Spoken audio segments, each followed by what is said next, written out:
ભરૂચ શહેર કોંગ્રેસ પ્રમુખ તરીકે સલીમ અમદાવાદીની વરણી કરાઈ છે। ભરૂચ શહેર કોંગ્રેસ પ્રમુખ પદે સલીમ અમદાવાદીની એઆઈસીસી દ્વારા વરણી કરવામાં આવી છે।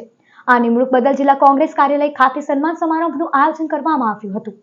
સમારોહમાં જિલ્લા અને શહેરના અગ્રણીઓ, કાર્યકરો તથા સમર્થકો મોટી સંખ્યામાં હાજર રહ્યા હતા।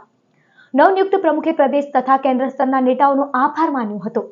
તેઓએ જણાવ્યું હતું કે ભરૂચમાં કોંગ્રેસને મજબૂત બનાવવા અને જનતાના પ્રશ્નોને વાચા આપવા માટે રણનીતિ બનાવીને કામ કરવામાં આવશે।